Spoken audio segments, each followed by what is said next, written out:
Hello students, welcome back in our class. How are you? Feeling better? Let's continue our chapter 4, Geography. In the previous video we have discussed about weather and climate and the factor which affect the climate of India.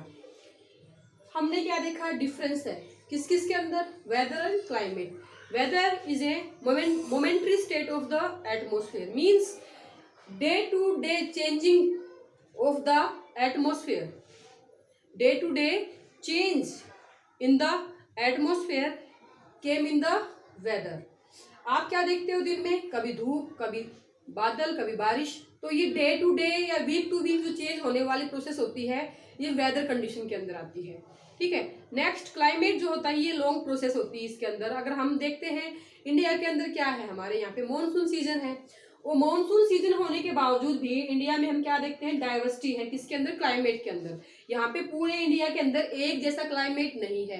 देखते हैं कुछ इलाके क्यों नहीं है, उसके हमने factor देखे. देखिए फैक्टर कौन कौन से हैं. हमने क्या देखा कि कुछ पार्ट जो ऐसे हैं जो है इक्वेटर के बिल्कुल पास है, तो यहाँ पे क्या होगा? सनरेज ज्यादा रिसीव करेंगे. ये जो पार्ट है यहाँ पे, ये स्टेट हमारे इस बिल्कुल ट्रॉपिक ऑफ कैंसर के पास में है, तो ये रिसीव करेंगे डायरेक्ट सनरेज.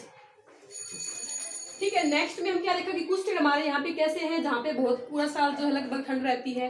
तो हमने क्या देखा? मॉनसून टाइप ऑफ क्लाइमेट होने के बावजूद भी इंडिया के अंदर भी डाइवर्सिटी देखने को मिलती है. तो उसके फैक्टर हमने देखे थे कि लैटिट्यूड के पास जो इलाके मतलब इक्वेटर के पास जो होंगे तो वहाँ पे डायरेक्ट सनरेज होंगी तो वो गर्म होंगे. दूर जाते जाएंगे तो ठंड बढ़ती चली जाएगी. इसके साथ साथ हमने एल्टीट्यूड के बारे में किया था कि ऊंचाई बढ़ने से भी टेम्परेचर डाउन होता चला जाता है. तो जो पहाड़ी इलाके होते हैं वहाँ पे ठंड देखने को मिलती है. हिमालय इफेक्ट करेगा. हिमालय क्या होता है कि हिमालय जो है वो ईस्ट एशिया से आने वाली जो ठंडी हवाएं उनको रोकता है हमारे देश के अंदर, और साउथ वेस्ट मॉनसून विंड जो है उनसे टकरा के यहाँ पे बारिश करती है. तो हमने कई फैक्टर देखे थे जिससे कि इंडिया के क्लाइमेट को इफेक्ट कई फैक्टर थे जो इंडिया के क्लाइमेट को इफेक्ट करते हैं. क्लियर थे सारे पॉइंट? इजी है, समझना है. इसमें हम इस वीडियो में हम क्या पढ़ेंगे आज? Factor related to air pressure and wind. कुछ फैक्टर के बारे में हमने डिस्कस कर लिया था. आज जो हम पढ़ेंगे air pressure and wind. Air pressure क्या है और विंड क्या है, कैसे मूव करती है विंड, इसके बारे में हम डिस्कस करते हैं और कैसे ये इंडिया के क्लाइमेट को इफेक्ट करते हैं. अभी देखते हैं यहाँ पे distribution of the air pressure and the wind on the surface of the earth. अब क्या करते हैं? अब देखो बेटा, डिस्ट्रीब्यूशन ऑफ प्रेशर का डिस्ट्रीब्यूशन है जो है वो अलग अलग होता है. कैसे होता है? सुनो ध्यान से, क्योंकि ये हमें पता है जो सन है वो क्या है? फिक्स है. सन तो फिक्स रहेगा. और अर्थ क्या कर रही है बेटा? मूव. अर्थ क्या करती है? रोटेट करती है. अर्थ रोटेट करेगी तो क्या होगा कि कभी तो सन के सामने ये वाला पार्ट आ जाता है, ठीक है, और कभी सन के सामने ये वाला पार्ट आएगा. तो जो पार्ट सन के सामने रहेंगे अर्थ के, वो पार्ट जो है वो डायरेक्ट रेज रिसीव करेंगे. इसका मतलब वहां पे क्या रहेगा? वहां पे हमेशा लो प्रेशर रहेगा. आप सुनो लो प्रेशर और हाई प्रेशर की कहानी. ठीक है. तो हम क्या अभी हमने क्या पढ़ा इसके अंदर कि प्रेशर में कंडीशन, एयर प्रेशर जो है उसकी कंडीशन चेंज होती रहती है. क्यों? क्योंकि अर्थ मूव करती है. अर्थ मूव करेगी तो सन के सामने कभी ये वाला पार्ट आ गया, कभी ये वाला, कभी ये वाला, कभी ये वाला. तो इससे क्या है कि मूवमेंट रहती है अर्थ के अंदर. तो जो एयर प्रेशर है उसकी कंडीशन भी अलग अलग होती रहेंगी. समझ में आ गया? आप देखते हैं एयर प्रेशर और जो है लो हाई प्रेशर. हमने कल भी देखा था लैंड और सी. अब हमने क्या देखा? सनरेज दोनों की इकट्ठी आएंगी, पर जल्दी गर्म क्या होगी? लैंड गर्म होगी तो क्या होगा कि हवा जो यहाँ पे है भी गर्म हो जाएगी और ऊपर उठ जाती है. ऊपर उठने के बाद वो दो भागों में एक तरफ इस तरफ बहने लग जाती है और इस तरफ बहने लग जाती है. ठीक है. अब जब यहाँ से हवा ऊपर उठ जाती है तो यहाँ पे हवा ऊपर उठ गई. इसका मतलब क्या है कि यहाँ पे अर्थ के ऊपर एयर का प्रेशर बहुत ही कम है, क्योंकि हवा तो ऊपर है, प्रेशर कौन लगाएगा? कोई नहीं लगाएगा. तो यहाँ पे लो प्रेशर हो गया. लो प्रेशर कब हुआ है? यहाँ पे जब सनरेज आई है, और सनरेज यहाँ पे आएगी मतलब गर्मी होगी. टेम्परेचर यहाँ पे क्या होगा? तो लो प्रेशर है और टेम्परेचर यहाँ पे हाई होगा. तो यहाँ पे हमें एक पॉइंट ध्यान रखना है, टेम्परेचर हाई होगा तो प्रेशर लो, उल्टा चलेंगे। जहां पे टेम्परेचर हाई होगा वहां पे प्रेशर लो, ठीक है। यहाँ पे टेम्परेचर हाई है, प्रेशर लो है। और यहाँ पे हम क्या देखते हैं, सन है, यहाँ पे सी है, ये तो लेट ठंडा होता है और लेट गर्म होगा, तो इसकी अपेक्षा यहाँ पे क्या है, ठंड है। इसका मतलब यहाँ पे क्या है, टेम्परेचर लो है। और अब यहाँ पे टेम्परेचर लो है तो यहाँ पे प्रेशर क्या होगा, प्रेशर हाई होगा। समझ में आ गया, बहुत ही इजी पॉइंट है, समझना है, बार बार में आएंगे आपके लेसन के अंदर। तो यहाँ पे प्रेशर हाई होगा तो ये अपोजिट चलेंगे, यहाँ पे टेम्परेचर यहाँ पे लो है और प्रेशर यहाँ पे हाई है। अब विंड कैसे मूव करती है, wind move high pressure to low pressure, high pressure से लो प्रेशर की तरफ विंड मूव करेगी। मींस हमने जो लैंड ब्रिज और सी ब्रिज देखी थी, ठीक है, हाई प्रेशर और लो प्रेशर, समझ में आ गया। अब देखो, अब ये विंड जो यहाँ से ऊपर उठी है वो यहाँ पे आके यहाँ पे आएंगी।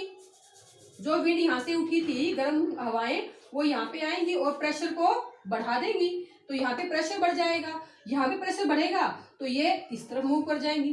तो कोई सर्कुलर बना रहता है एयर और विंड के अंदर। हवा को चलने के लिए जगह चाहिए, जगह कब मिलेगी, जब दूसरी जगह से हवा ऊपर उठ जाएगी तब वहां पे हवा चलती है, simple. Next, surface pressure and wind, इसके बारे में हम डिस्कस करते हैं। इन द विंटर मंथ, अब विंटर मंथ के बारे में हम देखते हैं। The weather condition over the India are generally influenced by the distribution of the pressure in the central and western Asia. अब हम क्या देखते हैं, अब देखते हैं बेटा, हमारे पास मैप तो नहीं है पर ये देखो हमारी क्या है, ये अर्थ है, ठीक है, और अर्थ दो भागों में डिवाइड की है, किसने, इक्वेटर ने। और यहाँ पे क्या है, यूरेशिया है, ठीक है। और इंडिया कहाँ पे है, इंडिया हमारा यहाँ पे है। और ये भाई मेरे को मैप बनाना नहीं आएगा, आ गया, बन गया, जैसा भी बन गया, हमारा काम चलाओ, बन गया। अब इंडिया के, अब हम विंटर में क्या देखेंगे कि विंटर में यहाँ पे क्या है, प्रेशर लो होता है, मतलब यहाँ पे ठंड बढ़ जाती है तो यहाँ पे क्या होगा, प्रेशर लो होगा। पर pressure in the central and the western Asia, पर यहाँ पे जो सेंट्रल और वेस्टर्न एशिया है, ये सेंट्रल और वेस्टर्न एशिया है, यहाँ पे इसकी अपेक्षा यहाँ पे प्रेशर हाई होता है, तो इसीलिए यहाँ से हवा चलेंगी और हमारे इंडिया में एंटर कर जाएंगी वेस्ट और नॉर्थ वेस्ट से। इंडिया के अंदर ये हवाएं जो है एंटर कर जाती हैं, कहाँ से, सेंट्रल एशिया से। क्यों किया, क्योंकि यहाँ पे प्रेशर हाई है और यहाँ पे प्रेशर लो है। High pressure to low pressure wind move करती है। A high pressure center in the region lying to the north of Himalaya. North of Himalaya का मतलब क्या है, ये हमारा यहाँ पे क्या है, हिमालय है। हिमालय के नॉर्थ में हमारा क्या है, सेंट्रल एशिया ही तो है। तो यहाँ से विंड मूव करती है इंडिया की तरफ, और इंडिया में जो ये विंड है ये वेस्ट से और नॉर्थ वेस्ट से जो है यहाँ पे आ जाती है। At Himalaya develop during the winter, so यहाँ पे क्या है, a high pressure center in the region lying of the north of Himalaya.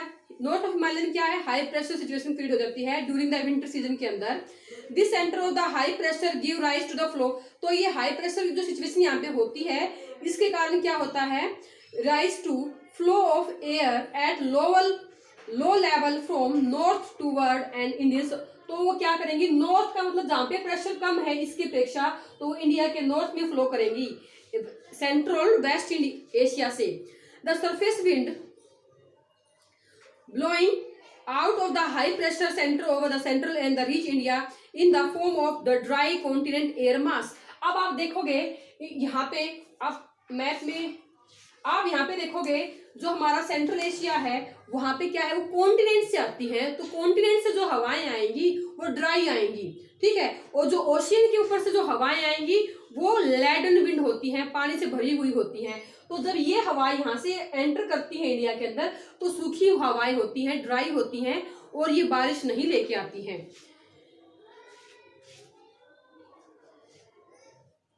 The position of this contact zone is not however the stable, और जो कॉन्टैक्ट जोन जो होता है यहाँ पे जो हवाएं आती हैं इनका जो है जोन फिक्स नहीं होता, स्टेबल नहीं है। कई बार तो क्या होता है इसके अंदर, the position It may shift in the position as far as east and in the middle Ganga Valley and in the result of the whole in the northwestern and the northern India. कई बार तो ये Ganga play मतलब ये वाला जो इलाका यहाँ पे आ जाती है, ये हवाएं यहाँ पे आगे मिलती है, और कई बार तो वेस्ट साइड में या कई बार और ज्यादा आगे बढ़ जाती है, मतलब ये स्टेबल नहीं है ये हवाएं जो यहाँ से आ रही हैं नॉर्दर्न इंडिया और मिडिल गंगा वैली के अंदर आ जाती हैं। और ये भी जो ड्राई विंड होती हैं, परंतु यहाँ के क्लाइमेट को इफेक्ट करती है। क्लाइमेट को इफेक्ट कैसे करेंगी भाई, पानी तो नहीं लेके आई अपने साथ, परंतु ठंडे इलाकों से आई है, इसका मतलब ठंड तो लेके आएंगी। हम कई बार देखते हैं सर्दियों में बहुत ठंडी हवा चलती है तो वो ठंड को बढ़ा देती है। तो अब इन हवाओं ने इंडिया के क्लाइमेट को इफेक्ट किया, क्योंकि इन्होंने यहाँ के जो विंटर थी उसको और भी ज्यादा इंक्रीज कर दिया। जेट स्ट्रीम के बारे में पढ़ते हैं। अब देखो, जेट स्ट्रीम जो होती है अपर एयर सर्कुलेशन। अब हमने क्या पढ़ा था, ये सरफेस का मतलब क्या होती है कि जो हवाएं सरफेस पे चलेंगी उनको हम क्या कहते हैं, सरफेस विंड। तो अब जो हमने पढ़ी थी, जो एशिया से विंड आई है, ये सरफेस विंड थी, लिखा भी हुआ है। अब क्या है, jet stream and upper air circulation. Jet stream जो होती है वो अर्थ से ऊपर फ्लो करती है।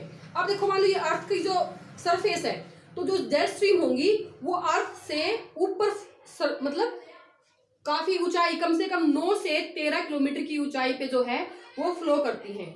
ठीक है, अगर हम किलोमीटर की बात करते हैं तो वो जो है जेट स्ट्रीम जो है 9 से 13 किलोमीटर की ऊंचाई से फ्लो करती है। और अगर हम लैटिट्यूड की बात करते हैं तो यहाँ पे हमारा जो है ये वाला इलाका हो जाता है जो कि 27 से 30 डिग्री है। ठीक है, यहाँ पे फ्लो करती है कौन, जेट स्ट्रीम। समझ में आ गया। तो जेट स्ट्रीम जो है लैटिट्यूड की बात करते हैं तो 27 डिग्री से लेके 30 डिग्री लैटिट्यूड के बीच में फ्लो करती हैं। और किलोमीटर की बात करते हैं तो 9 to 13 किलोमीटर से फ्लो करती है ये, और सरफेस से ऊपर फ्लो करेंगी। समझ में आ गया। इसके अंदर लिखा भी हुआ है air circulation. The pattern of the air circulation discussed above is the witnessed only in the lower level of the atmosphere near the surface of the earth। अब तक हमने क्या पढ़ा था इस ऊपर की जो सरफेस के ऊपर बहने वाली हवाओं के बारे में पढ़ा था, जो कि लगभग 3 किलोमीटर तक ही बहती हैं। जो सरफेस विंड होती है वो जमीन से केवल 3 किलोमीटर की ऊंचाई तक ही फ्लो करती हैं। A different pattern of the air circulation is observed. The variation in the atmospheric pressure closer to the surface of the earth have no role to play the making the upper circulation. All the western the Central Asia remains up under the influence of the westerly Asia.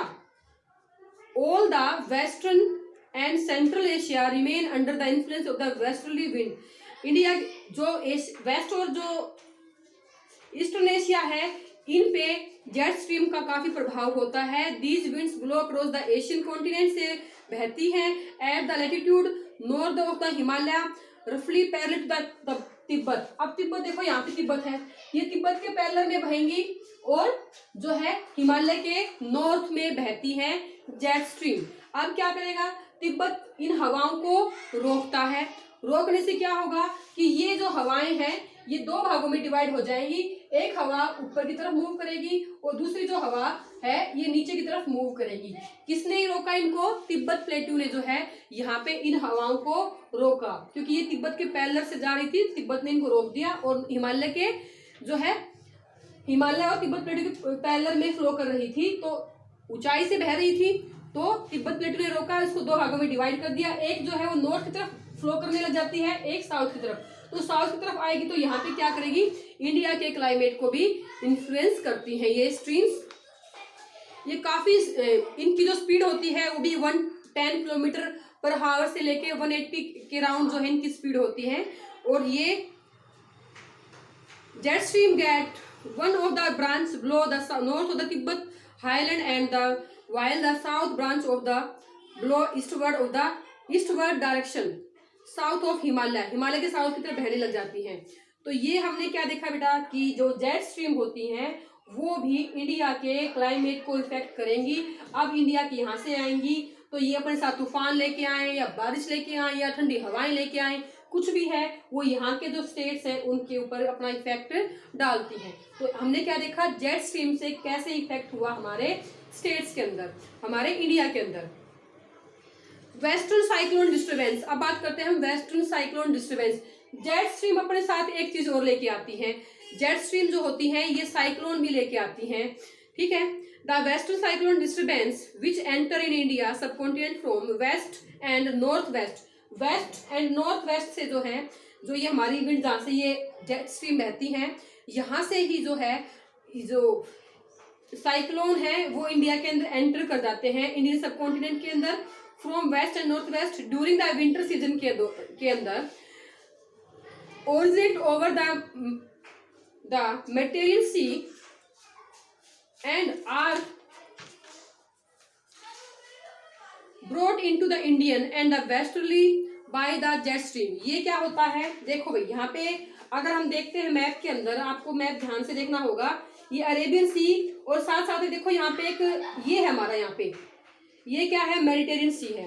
तो Mediterranean सी में क्या होता है कि यहाँ से ये जो हवाएं हैं, साइक्लोन है, यहाँ से बन के चलते हैं और वेस्ट जो जेट स्ट्रीम होती हैं ये इनको अपने साथ भाग के लेके आएंगी, कहाँ पे, इंडिया के अंदर।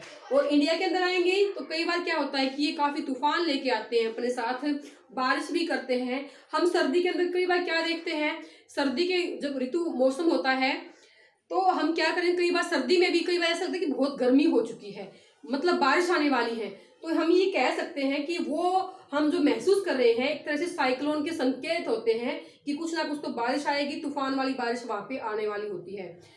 तो and increase in the prevailing night temperature, night temperature में जब हम बढ़ोतरी देखते हैं कब, सर्दी में, तो ये जो है arrival of the, it indicates, ये दिखाती है किसका, अराइवल ऑफ दीज साइक्लोन्स, ये साइक्लोन आने का संकेत होता है। जब सर्दियों में हम रात के अंदर जो है टेम्परेचर के अंदर ज्यादा बढ़ोतरी देखते हैं, इंक्रीज देखते हैं कि टेम्परेचर काफी बढ़ गया है एकदम से सर्दी के अंदर।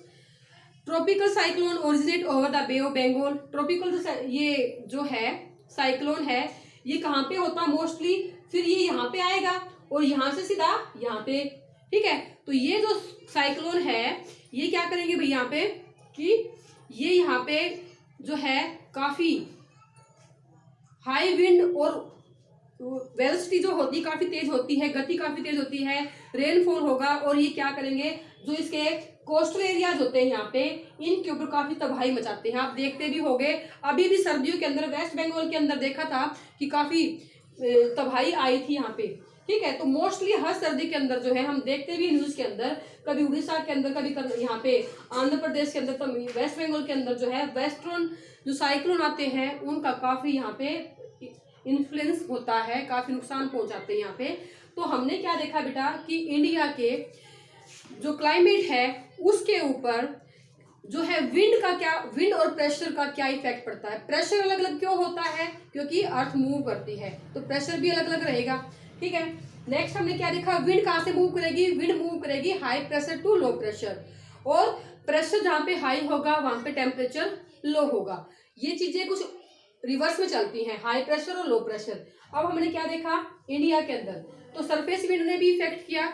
कैसे किया, अभी अभी मैंने आपको बताया था कि हिमालय के नॉर्थ में क्या होता है कि हाई प्रेशर होता है, तो वहां से ठंडी हवाएं इंडिया की तरफ फ्लो करेंगी और वो क्या होती हैं, वो कॉन्टिनेंट से आती हैं, तो उनके अंदर वाटर वेपर नहीं होते हैं, परंतु वो फिर भी यहाँ के जो टेम्परेचर को इंक्रीज कर देती है।